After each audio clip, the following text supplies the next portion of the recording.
Hello friends, जय हिंद। कैसे हैं आप लोग? आशा करता हूँ आप लोग ठीक होंगे। दोस्त, इस समय हम लोग सिंपल इंटरेस्ट का सीरीज लेकर चल रहे हैं और सिंपल इंटरेस्ट में हम लोग सारे टाइपों को और उस पर कुछ क्वेश्चन कर चुके हैं। मैं इसके पहले अपने चैनल पर 4 वीडियो अपलोड कर चुका हूँ। जो लोग इन चारों वीडियो को नहीं देखे हैं, प्लीज़ पहले जाकर उन चारों वीडियो को देख लीजिए, ताकि आपको जो आज मैं क्वेश्चन और जो कॉन्सेप्ट आपको सिखाने वाला हूँ वो ज़्यादा आपको समझ में आएगा। सॉरी। तो आज मैं आप लोगों को कुछ स्पेशल सिखाने वाला हूँ। स्पेशल में क्या है कि मैं आपको अब तक जितने क्वेश्चन की प्रैक्टिस कराया हूँ, जितने टाइपों को पढ़ाया हूँ, उसमें मैं आपको किस्त पर आधारित प्रश्न का जिक्र भी नहीं किया था और किस्त पर आधारित प्रश्नों को करवाया भी नहीं था।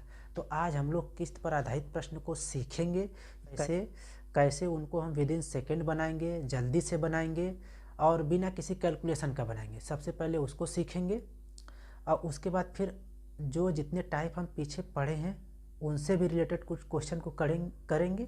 फिर उसके बाद हम क्लास को ओवर करेंगे। तो सबसे पहले आपको इस पे ये जानना है कि किस्त पर आधारित प्रश्न में पूछता क्या है। इसमें आपसे क्या पूछता है? इसमें आपको इंस्टॉलमेंट के बारे में पूछता है, यानी किस्त जो आप देंगे हर महीने या हर साल उसके बारे में पूछेगा, या आपसे दर के बारे में पूछेगा, रेट के बारे में पूछेगा। दो ही टाइप का इसमें बेसिकली क्वेश्चन बनता है, और टाइपों का बनता है, लेकिन अभी तक वो एग्जाम में पूछा नहीं है। उसको भी अगर ज़रूरत रहेगी, आपको आपकी डिमांड रहेगी तो मैं उसको भी बता दूंगा। तो चलिए यहाँ पे सबसे पहले हम जानते हैं कि किस्त पर आधारित जो प्रश्न होता है उसमें होता क्या है, उसका कॉन्सेप्ट क्या होता है। तो मान लीजिए आप किसी बैंक से P रुपए उधार लेते हैं। P मतलब प्रिंसिपल वैल्यू यानी मूलधन। ये आप मूलधन कुछ रुपए आप किसी बैंक से उधार लेते हैं और कितने साल के लिए? 4 साल के लिए। 4 साल के लिए आप किसी बैंक से P रुपए उधार लेते हैं और किस रेट से लेते हैं? मान लीजिए आप 10% के रेट से उसको लेते हैं। 10% के रेट से आप पैसा किसी बैंक से उधार लेते हैं। अब आप क्या बोलते हैं बैंक से कि मैं बैंक को पैसा इंस्टॉलमेंट में लौटाऊंगा, यानी किस्तों पर उसको लौटाऊंगा। अब वो किस्त कुछ भी हो सकती है जिस हिसाब से आपका मूलधन है। तो अब जब हम क्वेश्चन बनाएंगे तो यहाँ पे आपको यक्स वक्स नहीं मानना है, सीधे आपको 100 रुपये का बेस मानना है और उसी के बेस पे हमें कॉन्सेप्ट समझ के क्वेश्चन को बनाना है। ये 100 कहाँ से आया, कैसे आया, इससे कोई मतलब नहीं है। क्वेश्चन हमें क्वेश्चन को हमको कैसे जल्दी से बनाना है ये सीखना है। तो देखिए, मान लीजिए हमारा जो इंस्टॉलमेंट है वो 100 रुपये के हिसाब से हम बैंक को वापस करते हैं। तो 100 रुपये 4 साल के लिए लिया है, तो यहाँ पे पहले साल के लिए 100, दूसरे साल के लिए भी 100 रुपये देता है, तीसरे साल के लिए भी 100 रुपये देता है, चौथे साल के लिए भी वो 100 रुपये देता है। अब देखिएगा, ये जो 100 रुपये है ये क्या है? किस्त है। यही किस्त कितना वो बैंक को देगा, यही आपसे क्वेश्चन में पूछेगा। या तो अगर ये दे देगा तो आपसे सीधे रेट के बारे में पूछ देगा, आर के बारे में पूछ देगा, दर के बारे में पूछ देगा। तो दर हमें वहाँ से निकालना रहेगा, वो भी हम क्वेश्चन करेंगे। पहले इसको सीखते हैं। तो यहाँ पे 4 साल के लिए वो हमारा पैसा लिया है और इंस्टॉलमेंट के थ्रू 100 रुपये जो है बैंक को वापस करता है। तो अब मान लीजिए ये मूलधन आपका जो भी है, इसको इंस्टॉलमेंट में अगर इसको 100 के हिसाब से जोड़ेंगे सॉरी, तो 100 के हिसाब से जोड़ेंगे तो 100 मिल के 400 रुपये हो गया। ये जो आपका ब्याज लग रहा है टोटल 400 रुपये, ये मूलधन जो होगा ये इन 4 यानी 400 से ये मूलधन कम होगा। वो 10 कम हो सकता है, 20 कम हो सकता है। मान लीजिए 400 तो ये 360 या 380 हो सकता है, 390 हो सकता है।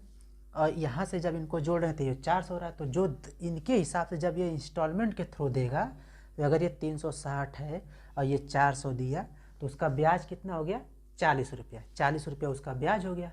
जब वो इंस्टॉलमेंट के थ्रू देगा, जब वो किस्तों के थ्रू अगर पैसा देगा तब उसको 40 रुपया एक्स्ट्रा देगा। अब ये सब कहानी है। अब देखिए थोड़ा सा इसमें और आपको समझना है लॉजिक क्या है कि यहाँ पे 1 साल के लिए, 1 ईयर के लिए अगर 10% के रेट से किस्त को देता है तो आपका 100 रुपये हो गया। अब उसके बाद जब यहाँ पर अगले साल में देगा 1 ईयर के लिए, तो यहाँ पे कितना हो जाएगा, इस मूलधन में से P में से इस ब्याज को जब देगा तो कितना पर देगा, 100 माइनस कर देंगे। अगले साल के लिए यानी इस साल के लिए जब हम करेंगे तो यहाँ पे कितना हो जाएगा, P माइनस 200 पे देगा। मतलब ये जो हम ये 100 माने हैं इसको घटा देंगे मूलधन में से, उसी पर नहीं ये ब्याज दे रहा है। अगले साल के लिए क्या हो जाएगा, यहाँ पे 1, अगले साल के लिए यहाँ इनके बीच में 1 साल है तो अगले साल के लिए क्या हो जाएगा, P माइनस 300 हो जाएगा। और जो चौथा साल रहेगा उस पर हमारा जो लास्ट ईयर रहेगा वो तो 100 रुपया देगा, 100 रुपया ही उसका ब्याज देगा। तो इसीलिए वो कोई ब्याज नहीं लगता। चौथे साल पे जो हमारा 100 है वो 100 ही देना पड़ेगा। ब्याज जो लगता है इन पर लगता है। यही कॉन्सेप्ट आपको समझना है। तो चलिए देखिए, ये तो मान लीजिए 100 रुपये जब हर साल दे रहा है तब है। अब जो क्वेश्चन में दिया रहता है वो ये नहीं दिया रहता है। क्वेश्चन में बोलता है कि वो 4 साल के बाद दिया, वो कितना एक्स्ट्रा देना पड़ेगा, वो जो किस्त है उसको देखेंगे कि कितना वो पैसा देगा।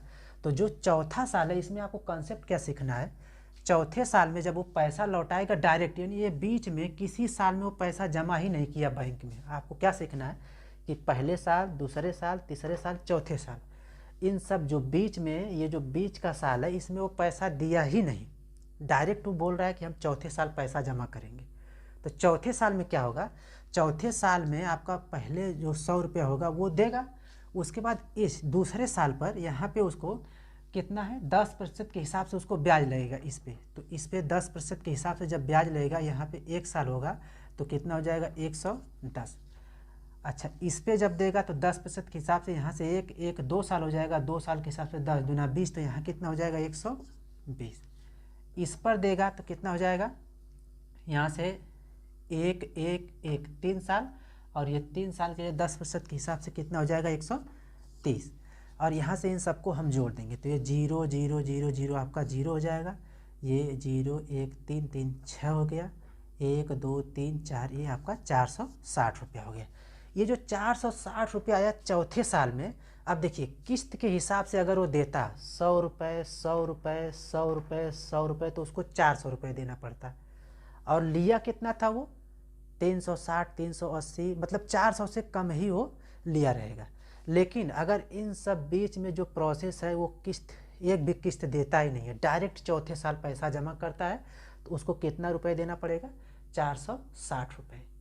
कहने का मतलब ये है कि यहाँ पे आपका पैसा क्या आ गया, ज़्यादा उसको देना पड़ा, 460 रुपये। अब यही क्वेश्चन में दे दिया रहता है कि 4 साल के बाद की जो किस्त है वो आपका दिया रहता है 460, और इसी से हम तुलना करके ये जो किस्त है इसी को हम निकाल लेते हैं, किस्त जो होता है उसी को पूछता है। तो ये आपको समझ में आ रहा होगा कि इसमें करना क्या है। जो क्वेश्चन होगा ना, जब उसको आप पढ़ेंगे तो क्वेश्चन को पढ़ने के बाद उसमें बोला रहेगा कि 4 साल के बाद का जो धन है वो इतना है, मतलब 4 साल के बाद जो किस्त लौटाया है टोटल यहाँ पे 460 रुपया है, यही आपका गिवन रहता है, और इसी से तुलना करके हम इन किस्तों का मान निकालते हैं। तो दोस्त, अब हम ये सब जो कहानी बताए हैं इसमें आपको केवल कॉन्सेप्ट सीखना है, बाकी करना केवल इतना ही है आपको। ये इस पर आपका लास्ट ईयर में 100, उसके बाद जो भी रेट रहेगा जितने साल के लिए वहाँ पे हम इसको निकालते जाएंगे। यहाँ पे जितने साल के लिए रहेगा, 5 साल के लिए रहेगा तो 5 साल का निकाल देंगे, 6 साल के लिए रहेगा तो 6 साल के लिए निकाल देंगे। तो उसके बाद इन सबको क्या करेंगे, जोड़ देंगे, और जोड़ने के बाद इन्हीं से क्वेश्चन में जो दिया रहेगा उसको तुलना कर देंगे, कितने टाइम्स है, 4 टाइम 5 टाइम 6 टाइम जो भी रहेगा, कितना गुना है, तो वहाँ से निकल जाएगा। उसके बाद इन सारे किस्तों को हम आराम से निकाल सकते हैं, क्योंकि अगर एक निकल जाएगा तो चारों का निकल जाएगा, क्योंकि 100 सभी है, तो अगर एक मान लीजिए 500 आ गया तो 500 500 500 500 सारी किस्त हो जाएगी। तो आपको समझ में आ गया होगा। अब चलिए हम क्वेश्चन के थ्रू इस कॉन्सेप्ट को सीखते हैं और क्वेश्चन में अप्लाई कैसे करते हैं उसको देखते हैं। तो चलिए अब यहाँ से इसको आप अच्छे से नोट कर लीजिएगा। अब हम क्वेश्चन की तरफ चलते हैं। तो चलिए दोस्त, यहाँ पे आपका क्वेश्चन दिया गया है, अब इसको हम सीखते हैं कि कैसे इसको बनाना है। तो देखिए यहाँ पे क्या दिया गया, पहली लाइन में ही दे दिया कि 990 रुपया का 990 रुपया 3 साल के बाद देना है। मैं आपको बताया क्या हूँ कि जो आपका किस्त यहाँ पे जो लास्ट में हम जोड़ रहे थे वो आपका बाद का कितना आ रहा था उससे हमसे मतलब नहीं है, बीच में क्या है उससे मतलब नहीं है। हालांकि उसको सिखाना था हमें, हम आपको सिखा दिए, लेकिन जो लास्ट में आ रहा है ना उससे हमसे मतलब क्या है, यही आपका क्वेश्चन में गिवन रहता है। अब यहाँ पे क्या है कि 990 रुपया का 3 साल के बाद देना है उसको। यदि वह 3 बराबर किस्तों में चुकाना चाहता है तो प्रत्येक किस्त कितने रुपए की होगी यदि ब्याज की दर 10% हो। अब ये मूलधन कितना है ये आपको पता नहीं है, मूलधन आपका चाहे जो भी है उससे आपका मतलब नहीं है। आपका 100 रुपये के हिसाब से, फिर आपका दूसरे साल में भी कितना 100 रुपये, तीसरे साल में वो 3 साल बराबर बराबर किस्त में देता है तो 100 रुपये के हिसाब से वो 3 किस्त आपका दे दिया। अब इसके बीच में कहानी क्या है, ये मान लीजिए आपका मूलधन P है, यहाँ से 100 रुपये दिया तो अगले साल जो देगा तो P माइनस 100 जो घटाने के बाद आएगा उसको ना देगा, उसके ऊपर जो ब्याज होगा वो ना देगा। फिर उसके बाद इसको जो आपका मूलधन आया रहेगा यहाँ से घटाने के बाद P माइनस 100, यहाँ पे P माइनस 200 हो जाएगा, इस पर उस साल के लिए लगेगा। तो ऐसे ऐसे करने से हमसे कोई मतलब नहीं है। हमें यहाँ पे क्या बोल दिया, 990 रुपये 3 साल के बाद उसको देना है, तो जो 3 साल के बाद जो पैसा देगा उससे मतलब है। तो यहाँ पे देखिए क्या है, ये तीसरे साल में 100 रुपये देगा, इस साल के लिए क्या हो जाएगा 10% के हिसाब से, 1 ईयर के लिए 10% के हिसाब से क्या हो जाएगा 110। इसके लिए क्या हो जाएगा, यहाँ से 1 साल, ये 1 साल मिला के 2 साल, इस पर क्या हो जाएगा 120। 2 साल के लिए 10 दूना 20 रुपये, 10% यहाँ पे रेट दिया है। तो अब इनको जोड़ देंगे, ये हमारा जो 3 साल के बाद जो किस्त देगा टोटल वो मनी यहाँ पे आती है। तो यहाँ से इसको जब हम जोड़ेंगे तो ये हो जाएगा 100, 1 2 आपका 3, 1 1 1 3, कितना आ गया आपका 330 रुपये आ गया। यही ये जो 3 साल के बाद जो दे रहा है, अगर वो 100 रुपये के हिसाब से देता तो 300 रुपये देता, वो तो कर ही नहीं रहा ना, वो टोटल 3 साल के बाद दे रहा है, ये सब प्रोसेस वो कर ही नहीं रहा है। हमसे पूछ दिया है केवल कि अगर उस किस्त के हिसाब से देता तो वो कितना कितना किस्त वो देता। अब पैसा कितना पूछा था वो भी हमको पता नहीं, अब पैसा कितना वो लिया था बैंक से वो भी हमको पता नहीं, उसको भी हम निकाल सकते हैं, लेकिन वो क्वेश्चन में जब पूछेगा तो उसको भी हम निकाल के आपको बताएंगे। तो यहाँ से 330 रुपया वो 3 साल के बाद दिया तो ये क्या हो जाएगा 990। अब ये 330 990 का कितना गुना है, 3 गुना है या 3 टाइम्स है। तो 3 टाइम्स के रेशियो के हिसाब से जब ये है तो ये भी 3 गुना सब बढ़ जाएगा। तो ये कितना हो जाएगा 3 गुना, इसका कितना हो जाएगा 300, ये कितना हो जाएगा 300, ये कितना हो जाएगा 300। अब टोटल वो कितना हो जाएगा 300 300 300, कितना हो जाएगा 900 रुपये। ये जब इंस्टॉलमेंट के थ्रू देता यानी किस्त पर, जब वो किस्तों के थ्रू देता 3 तो 900 रुपये उसका होता। लेकिन अगर वो ये सब प्रोसेस न करके डायरेक्ट 3 साल के बाद देता तो उसको कितना देना पड़ता, 990 रुपये देना पड़ता। अब ये 990 रुपये यहाँ 900 से कितना ज़्यादा है 90 रुपये, यानी कहने का मतलब इन 990 रुपये से कम ये आया है, ये जो 900 आया है, और 900 से भी कम आपका क्या रहेगा, मूलधन जो शुरू में वो बैंक से लिया रहेगा वो भी 900 से भी वो क्या रहेगा कम रहेगा। तो वो जब क्वेश्चन में पूछेगा तो हम उसको बताएंगे, तो इसको आप नोट कर लीजिएगा। अब देखिए ये सब तो प्रोसेस है, इतना समझना। अब एग्जाम में कैसे करना है इसको हम मिटाते हैं। ये क्वेश्चन दिखाई दे तो आप क्या करिएगा, लास्ट का जो दिमाग में ये बैठा लीजिएगा कि जो लास्ट का साल है उस पर हमें 100 रुपये देना है। अब उसके पहले वाले साल में आपका 10% के हिसाब से अगले साल में कितना देना पड़ेगा 110। उसके पिछले साल में आपका 10% के हिसाब से कितना देना पड़ेगा 120। पहले पर ये, दूसरे पर ये, तीसरे पर ये, तीनों को जोड़ लीजिए तो ये कितना हो गया 330। ये कितना दिया गया है 990, कितना गुना हो गया 3 गुना हो गया। तो ये तीसरा साल ये कितना हो जाएगा 300। तो सारे किस्तों का मान कितना हो जाएगा 300। तो यहाँ से आपको समझ में आ गया होगा। अब चलिए हम एक और क्वेश्चन को समझते हैं कि इसको कैसे अप्लाई कर रहे हैं। तो चलिए नेक्स्ट क्वेश्चन की तरफ, इसको हम मिटाते हैं। चलिए दोस्त, अब देखिए आपका नेक्स्ट क्वेश्चन है, इसमें क्या लिखा है। इसमें देखिए दिया है कि अब हमें जो लास्ट का स्टेप है उसी से मतलब है, क्वेश्चन कितना जल्दी बना ले इसी से मतलब है।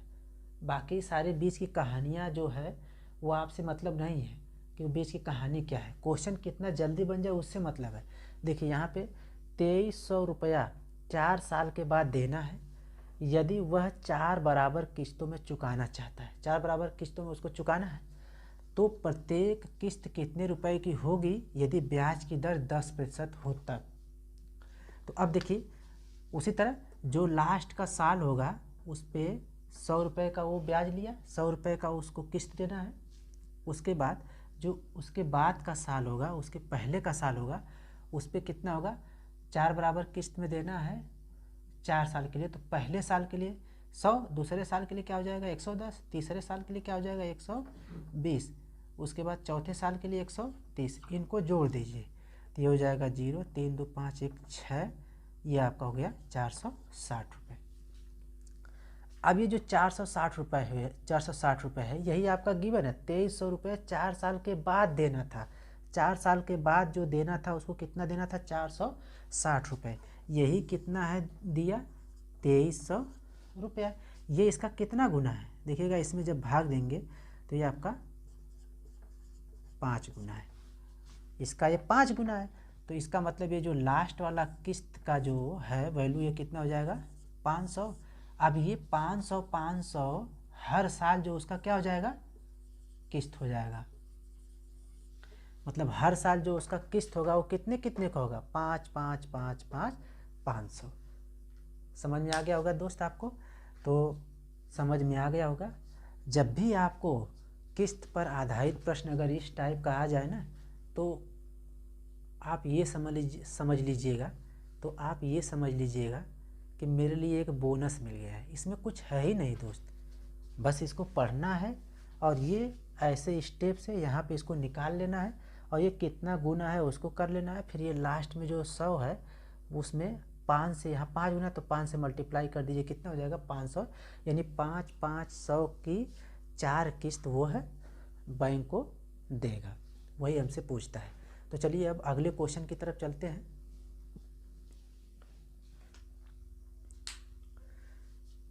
तो चलिए दोस्त ये क्वेश्चन देखते हैं। ये यहाँ पे क्या दिया गया है, यहाँ पे बोला है कि 5 वर्ष के बाद 3600 रुपये का ऋण को 5 वर्ष के बाद, यहाँ बाद लगा दिया ना, 5 वर्ष के बाद 3600 रुपये के ऋण को बराबर वार्षिक किस्तों में चुकाना है। यदि ब्याज की दर 10% हो तो प्रत्येक किस्त कितने की है। दोस्त ये आपका क्वेश्चन जो है ये RS अग्रवाल का क्वेश्चन नंबर 10 है। ये प्रश्नावली जो पहले की बुक आती थी प्रश्न RS अग्रवाल में दो आपका चैप्टर दिया जाता था। एक आपका प्रश्नावली नंबर 1 होता था, एक थोड़ा से जो टफ टाइप का क्वेश्चन है वो प्रश्नावली नंबर 2 में डाल देता था। तो जो पुरानी बुक है RS अग्रवाल में, उसमें प्रश्नावली 21B का ये क्वेश्चन नंबर 10 आपका ये है। तो चलिए इसको बनाते हैं। यहाँ पे आप 5 वर्ष के लिए दिया है, तो अब तुरंत आप 5वां साल कितना मान लेंगे 100।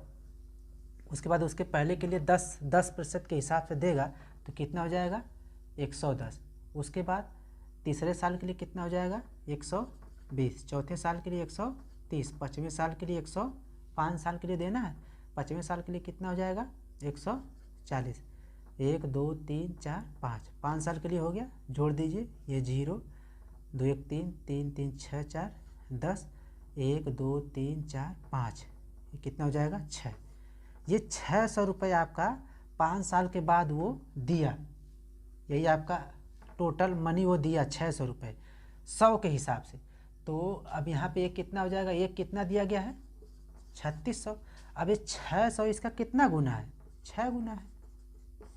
तो यहाँ से जो लास्ट वाली किस्त है इसका कितना हो जाएगा 600, यानी वो 600 600 600 600 600 के हिसाब से 1 किस्त 2 किस्त 3 किस्त 4 किस्त 5 किस्त कितना दिया हो 5 किस्त 600 के हिसाब से दिया। तो देख रहे हैं कितना आसानी से बन जा रहा है क्वेश्चन। कुछ भी नहीं होता है दोस्त। सिंपल इंटरेस्ट में जो एक किस्त से रिलेटेड क्वेश्चन होता है, ये आपके एग्जाम में आ गया तो समझ लीजिए कि बल्ले बल्ले है। चलिए अब कुछ और क्वेश्चन को देखते हैं, किस्त पर आधारित प्रश्न कैसे बनते हैं। तो चलिए अब अगले क्वेश्चन की तरफ चलते हैं दोस्त। तो देखिए अगला क्वेश्चन, इसमें थोड़ा सा क्वेश्चन में परिवर्तन किया है।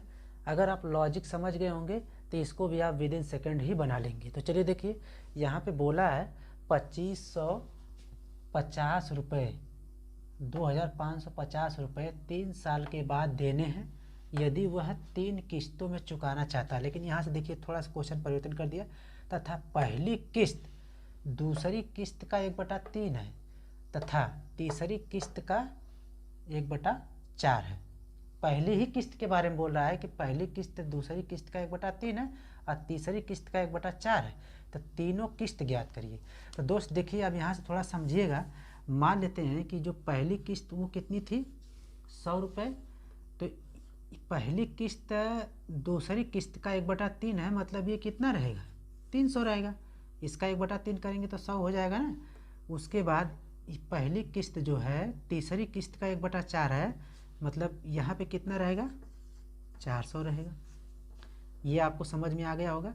ये क्या है, 1/3 बोल रहा है। ये वाली 1/3 है इसका, तो 1/3 करेंगे तो ये हो जाएगा। ये वाली है इसका 1/4, तो यहाँ पे क्या रहेगा, 1/4 इसका 1/4 बोल रहा है। मतलब ये 1/4 तभी होगा जब यहाँ पे 1/4 से गुणा करेंगे तो 100 हो जाएगा, 100 हो जाएगा। तो अब देखिए, अब यहाँ पे हमको यहाँ से थोड़ा समझना है, लास्ट में कितना दिया हो, 400 दिया, तो इस पर तो कोई रेट नहीं लगेगा। अब इस पर जो है आपका रेट लगेगा, वो रेट 1 साल के लिए लगेगा। कितने के हिसाब से, 10% के हिसाब से। अब थोड़ा सा यहाँ पे ध्यान दीजिएगा, 300 का वहाँ पर क्या था, इसके पहले सारे क्वेश्चन में 100 था, तो हम 1 साल के लिए 10 उसमें बढ़ा देते थे। लेकिन यहाँ पे 300 है, 300 में हम 10% का जब रेट बढ़ाएंगे तो इधर थोड़ा सा हम निकाल देते हैं। देखिए 300 का ये 10% के रेट से जब बढ़ाएंगे तो 110 बटा क्या हो जाएगा, 100, काटेंगे इसको तो ये हो जाएगा 330 रुपये। यहाँ पे कितना हो जाएगा, 10% के हिसाब से जब इसको यहाँ पे बढ़ाएंगे तो ये हो जाएगा 330 रुपये। उसी प्रकार इस पर भी कितने, 10% के हिसाब से बढ़ाएंगे तो ये तो आराम से 2 साल के लिए होगा। 1 साल यहाँ 1 साल यहाँ, 2 साल के लिए। तो 10 10 दूना 20, 100 पे ही बढ़ रहा है, तो ये कितना हो जाएगा, 120 हो जाएगा। यहाँ से आप निकाल भी लीजिएगा कि 100 गुणे 2 साल के लिए 120 बटा 100 करेंगे तो काटेंगे तो 120 आएगा, वही 120 यहाँ पर है। अब इनको जोड़ देंगे तो 0 0 0 यहाँ 0, 3 2 5, 3 1 4, 1 4 4 8, ये 850 रुपये आ गया। यही आपका गिवन है, 3 साल बाद यही ना ब्याज हुआ, यही ना टोटल इंस्टॉलमेंट हुआ। तो ये आपका गिवन है, कितना है, 2550। अब इसका कितना गुना है, 3 गुना है, तो 3 गुना ये सब भी बढ़ जाएगा, तो ये कितना हो जाएगा, 1200। ये कितना हो जाएगा, 900। ये कितना हो जाएगा, 3 गुना 300।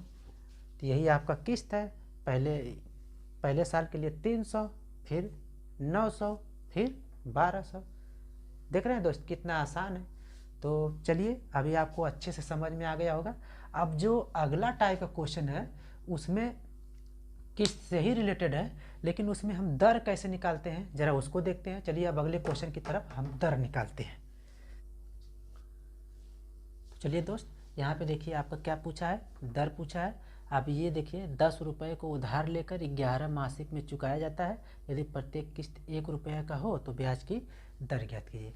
अब दर निकालने के लिए आपको चाहिए क्या, दर निकालने के लिए आपको साधारण ब्याज की आवश्यकता पड़ेगी और मूलधन की आवश्यकता पड़ेगी, यानी प्रिंसिपल वैल्यू। अगर ये दोनों पता चल जाए तो दर निकल जाएगा। अब ये दोनों पता कैसे लगाएंगे, अब यहाँ पे हम देखते हैं। तो देखिए यहाँ पे 10 रुपये को उधार लेकर 11 मासिक में, यानी 11 महीने तक वो 1 रुपये देता है, तो टोटल कितना देगा, 11 रुपये। और लिया कितना था, 10 रुपये। अब इसको देखिए टोटल कितना महीना है, 11 महीने, तो 1 + 1 + 1 + 1 + 1 + 1 + 1 + 1, देखिए कितना हो गया, 1 2 3 4 5 6 7 8, यहाँ से एक और बना लीजिए 9, और एक 10, एक 11। देखिए 1 2 3 4 5 6 7 8 9 10 11। अब यहाँ से देखिए पहले वो कितना लिया, कितना 10 रुपये वो लिया है, तो 10 रुपये एक महीने में जमा करेगा उस पर। फिर उसके बाद यहाँ से जो अगले महीने में किस्त देगा वो किस पर देगा, 9 रुपये पर देगा। 1 रुपये दे दिया तो 9 रुपये पर देगा। ये 1 रुपये नहीं, 1 महीना है। फिर अब अगले महीने में कितना पर देगा, 8 रुपये पर। फिर अगले महीने में 7 रुपये पर, फिर 6 रुपये पर। हर साल घटता चला जाएगा और उसी पे वो किस्त देगा, अगर वो मंथली देगा तब। फिर अगले महीने में 5, फिर 4, फिर 3, फिर 2, फिर 1। और ये जो लास्ट में देगा वो क्या देगा, वही तो आपका इंटरेस्ट हो जाता है। यही आपका क्या हो जाता है, सिंपल इंटरेस्ट हो जाता है, ये जो लास्ट में देता है। बाकी ये सब जो है ये तो उसका जो मूलधन हो गया वो बांट दिया। तो यहाँ से अब हम यहाँ पे अब हम जान गए कि ये जो लास्ट में ये क्या है, सिंपल इंटरेस्ट कितना आ गया, 1 आ गया। यानी जो ब्याज है वो कितना आ गया, 1 आ गया। ये क्लियर हो गया। अब यहाँ से आपको निकालना है मूलधन। देखिए मूलधन कैसे बढ़ रहा है, घट रहा है। 10 9 8 7 6 5 4 3 2 1। इसको सीधा लिख लेंगे तो 1 + 2 + 3 + 4 + 5 + 6 डॉट डॉट डॉट, ये 10 तक जाएगा। और ये क्या हो जाएगा, 1 मंथ। यहाँ से सभी महीने का काम लेंगे, 1 मंथ बाहर हो जाएगा। मंथ आपका बाहर हो जाएगा सभी महीने के लिए, तो मंथ आपका बाहर हो जाएगा। अब इसको आप जानते हैं 1 से लेकर 10 तक सभी संख्याओं का योग क्या होता है, n × n + 1/2। तो इसको जब निकालेंगे तो 10 × 11/2 ये हो जाएगा 5। 11 × 5 = 55 रुपये आपका क्या हो जाएगा, ये प्रिंसिपल वैल्यू हो गया। ये प्रिंसिपल वैल्यू कितना हो गया, 55 रुपये हो गया। अब प्रिंसिपल वैल्यू निकल गया, ब्याज निकल गया, तो देर किस बात की, आर निकल जाएगा। तो अब इसको नोट कर लीजिए। मैं इसको मिटा के थोड़ा सा, मिटाता नहीं, चलिए यहाँ पे हम कर देते हैं। अब देखिए यहाँ से हमें पता है कि सिंपल इंटरेस्ट बराबर क्या होता है, P × R × T/100। Simple interest कितना है, 1। P कितना है, 55। R कितना है आपसे पूछा है। T कितना है, 1 मंथ। तो 1 मंथ को ईयर में बदलते हैं तो 1/12 हो जाएगा, नीचे ये 100 हो गया। अब इसको काटेंगे तो 11 बार में कटेगा, ये काटेंगे तो 20 बार में कटेगा। इसका इसमें गुणा हो जाएगा, 1 में गुणा हो जाएगा तो कितना हो जाएगा, 2 दूना 4, 2 × 2 240। पान ये नीचे 11 हो जाएगा तो 11, इतना प्रतिशत क्या हो जाएगा, आर का मान हो जाएगा। तो आई थिंक आपको ये समझ में आया हो गया। कुछ नहीं करना है दोस्त, बस यही आप एक सीरीज आप ऐसे पकड़ लीजिए।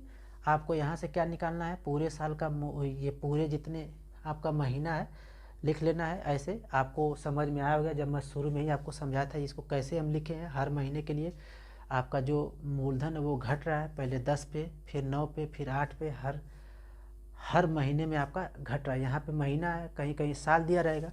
तो अब इसको नोट कर लीजिए। अब हम अगले क्वेश्चन में इसको कैसे अप्लाई करते हैं उसको समझते हैं। तो चलिए अगले क्वेश्चन की तरफ चलिए दोस्त। तो एक और नए क्वेश्चन के साथ यहाँ पे क्या पूछा है, दर पूछा है। अब देखिए ये क्वेश्चन आपका RS अग्रवाल का जो आपका सिंपल इंटरेस्ट का चैप्टर है 2nd नंबर, उसमें लास्ट वाला क्वेश्चन है। तो आप जाकर इसको मिला लीजिएगा। तो देखिए यहाँ पे क्या दिया गया है, एक व्यक्ति 9,000 रुपये इस शर्त पर उधार लेता है कि उधार दी गई धनराशि को 1,000 रुपये मासिक के 10 किस्तों में 10 मास में वापस करना होगा। तब साधारण ब्याज की वार्षिक दर ज्ञात कीजिए। अब देखिए इस क्वेश्चन को आपका भाई कैसे लगाएगा, इसको और इजी हम कर लेते हैं। देखिए जब भी ऐसा इस टाइप का क्वेश्चन मिले ना, इधर आपका एक गुणात्मक लगेगा, यानी 1,000 का ये 9 टाइम है, 9 गुना है। तो यहाँ पे क्या करिए, इन तीनों जीरो को आप काट लीजिए। यानी अब एक व्यक्ति यहाँ पे 9,000 नहीं 9 रुपये इस शर्त पर उधार लेता है कि 1 रुपये मासिक के हिसाब से वो देता है। कितने महीने के लिए, 10 महीने के लिए, 10 किस्तों में देगा। तो अब बताइए वहाँ से तुरंत आप निकाल लीजिए, 10 महीना के लिए आप निकाल लीजिए। 1 2 3 4 5 6 7 8 9, ये का आपका 10। अब यहाँ से देखिए कितना हो गया, 1 2 3 4 5 6 7 8 9 10। आपका 10 हो गया। 1 2 3 4 5 6 7 8 9 10। अब देखिए यहाँ पे कितना लिया हो 9 रुपये, अगले महीने में कितना देगा 8, यहाँ पे कितना देगा वो 7, यहाँ पे क्या हो जाएगा 6, ये कितना हो जाएगा, कितना पर देगा वो 5, ये कितना हो जाएगा 4। यानी ये सीरीज घटती घटती यहाँ पे ये 3 हो गया, ये 2 हो गया, 1 हो गया, लास्ट में 1 बचा, यही आपका क्या हो जाएगा सिंपल इंटरेस्ट। यस आई, ये आप एक स्टेप से इसको सीख लीजिए कि ये जो लास्ट में आएगा ये सिंपल इंटरेस्ट हो जाएगा। और दर निकालने के लिए हमको क्या चाहिए, सिंपल इंटरेस्ट ही चाहिए। तो सिंपल इंटरेस्ट आपका निकल गया, कितना निकल गया 1 निकल गया। अब यहाँ से मूलधन भी निकल जाएगा, तो मूलधन के लिए क्या हो जाएगा, हर महीने के लिए है, तो ये आपका हो जाएगा 1 + 2 + 3 + 4 डॉट डॉट डॉट कहाँ तक 9 तक, यहाँ पे क्या हो जाएगा मंथ हो जाएगा। अब यहाँ से इसको निकालेंगे तो 9 × 10/2, इसको काटेंगे 5, 9 × 5 = 45, इन सब का योग कितना हो गया 9 × 5 = 45, यही आपका प्रिंसिपल वैल्यू है। अब यहाँ से सब कुछ आपका दे दिया है तो रख दीजिए। एस आई बराबर क्या हो जाएगा P × R × T/100, आपको दिखाई दे रहा होगा। तो यहाँ पे सिंपल इंटरेस्ट क्या हो जाएगा P की जगह कितना है 45, सिंपल इंटरेस्ट की जगह कितना है 1, R की जगह पूछा है, T की जगह कितना है 1 मंथ हो गया, यहाँ सबको कॉमन ले लिए, तो 1 कितना हो जाएगा 12, और यहाँ कितना हो जाएगा 100, इसको काट दीजिए तो ये आपका कटेगा 5 × 9 = 45, और ये कटेगा 5 × 2 = 20 बार में, 3 से इसको काटेंगे 3 × 3 = 9, 3 × 4 = 12, 20 × 4 = 80, और ये नीचे हो जाएगा 3, तो हो जाएगा कितना 80/3% बराबर R। या इसी 80/3 को हम इसमें भाग देंगे तो 3 × 2 = 6, फिर 2 0, 3 × 6 = 18, बचेगा 2/3% आपका आंसर हो जाएगा। 26 सही 2/3% आपका आंसर हो जाएगा। ये RS अग्रवाल का लास्ट क्वेश्चन है सिंपल इंटरेस्ट के जो सेकंड चैप्टर है उसमें, आप जाके उसमें आप मिला लीजिएगा, उसका आंसर आया होगा 26 सही 2/3%। तो दोस्त आज मैं आप लोगों को सिंपल इंटरेस्ट में जो किस्त पर आधारित प्रश्न है उसको समझाने का भरपूर कोशिश किया हूँ। आशा करता हूँ कि आप लोगों को पूरा क्वेश्चन समझ में आया होगा। जितने बुक में क्वेश्चन दिए गए थे उसको मैंने यहाँ पे करवाया है, आप इसको अच्छे से नोट कर लीजिएगा, बार बार इसको रिवीजन कर लीजिएगा, और खोज कर इस टाइप के जितने भी क्वेश्चन है उसको बना लीजिएगा। बेसिकली इसमें 2 ही टाइप का पूछता है, एक आपका दर पूछेगा, एक किस्तों का मान पूछेगा। तो मैंने दोनों टाइपों को आपको अच्छे तरीके से बता दिया है। आप अगर आपको एक बार में ना समझ में आए तो वीडियो को दोबारा देखकर इसको अच्छे से समझ लीजिएगा। और कि मैं क्वेश्चन से रिलेटेड एक और वीडियो लेकर आऊँ, जितने टाइप आप पढ़े हैं उतने टाइप का जो कुछ क्वेश्चन छोटे हैं उन क्वेश्चन को मैं और करवाऊँ, तो आप कमेंट बॉक्स में कमेंट कर दीजिएगा। तो मैं पूरा कोशिश करूँगा कि एक और वीडियो आपके लिए केवल क्वेश्चन से रिलेटेड लेकर आऊँगा। और अगर मेरा कंटेंट आपको अच्छा लगा होगा तो आप वीडियो को लाइक और सब्सक्राइब ज़रूर कर दीजिएगा, और दोस्तों के पास शेयर कर दीजिएगा। जय हिंद, जय भारत।